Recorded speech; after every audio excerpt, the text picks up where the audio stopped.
Okay, so this what we see here is the MiG-29K, what I told you about. This is a 4++ generation fighter. How we go about generations is we started off with 1960 as first generation, 1970 second generation. So we have Mirages, we have MiG-21s of the third generation. Fourth generation is all 1995 onwards. 4++ is what we call after 2000 is 4++ generation. So you have all the aircraft like the Sukhois, F-16s, all of them. The Block C and D are all 4++ generation.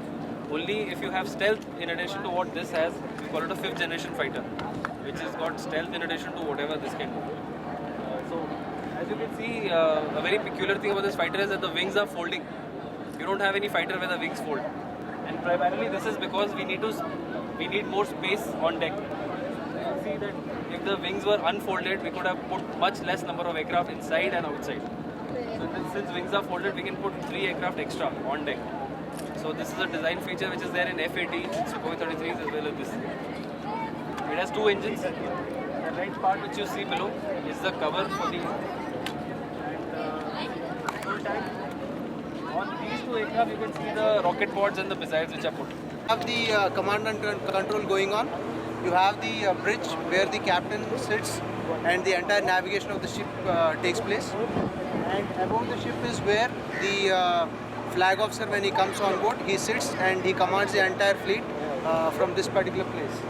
And once the superstructure is over, you have the entire flight deck. The yellow lines which you see are the place is the place from where the MiG takes off.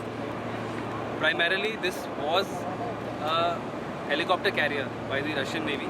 It used to operate the Yak-38, which was a vertical landing aircraft, much like the Harrier that we see.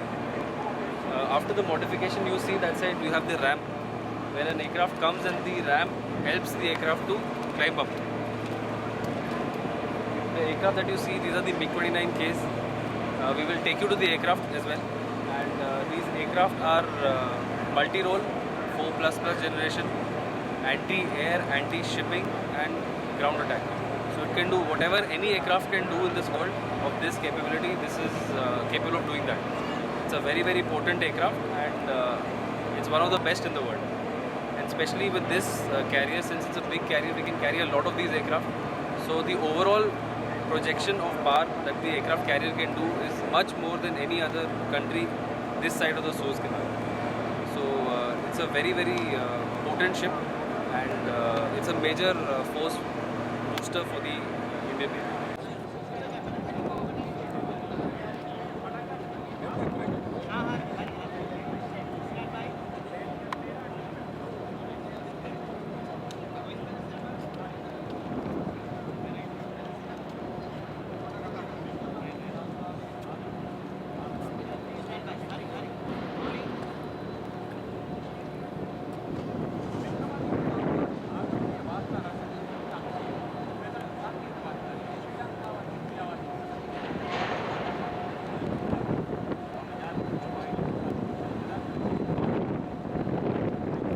Firstly, on behalf of the Western Fleet of the Indian Navy and my ship INS Vikramaditya, I extend to all of you a very warm welcome to my ship.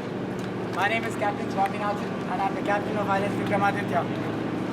As you all are perhaps aware, the Indian Navy is hosting a very big event called the International Fleet Review, which is going to be conducted in Visakhapatnam on the east coast of India between the 6th and the 8th of February.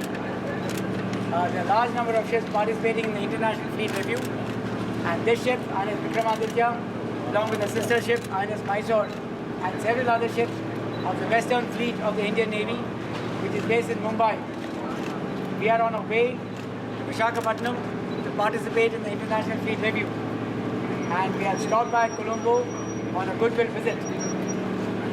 You'll all be happy to know that this is the very first overseas deployment that INS Vikramaditya has undertaken, and we are extremely happy and proud that our first overseas deployment is to Sri Lanka and to the port of Colombo.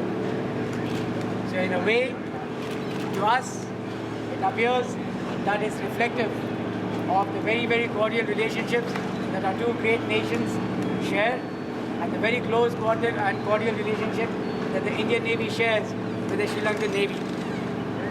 INS Vikramaditya, as you all know, is an aircraft carrier It is one of the two aircraft carriers that the Indian Navy operates. The second aircraft carrier being INS Virat.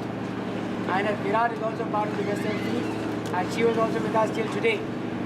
And as we talk, INS Virat with her other escort ships is on her way to Vizag, Visakhapatnam, to participate in the International Fleet Review. And on completion of our port visit, Vikramaditya and Mysore will also proceed towards Visakhapatnam. The Indian Navy operates very, very frequently with the Sri Lankan Navy. As you all know, we have a very, very cordial relationship. We interact a lot on various levels, including on the training level, and we do bilateral exercises called SLINEX very, very periodically. But to the best of my knowledge, a naval ship coming to Colombo is happening after a long time. Certainly, I know it because the Sri Lankan Navy commander told me this morning that an aircraft carrier has entered the port of Colombo after 42 years. So we are very honoured and privileged to be that aircraft carrier. Vikramaditya, as you all know, was commissioned in November of 2013, and from then the ship has been operating very actively off the Indian coast. And this is the very first time as well that we're crossing over to the east coast of India. So it's a matter of a lot of happiness to all of us that this aircraft carrier is coming to Colombo before it goes to the east coast of India.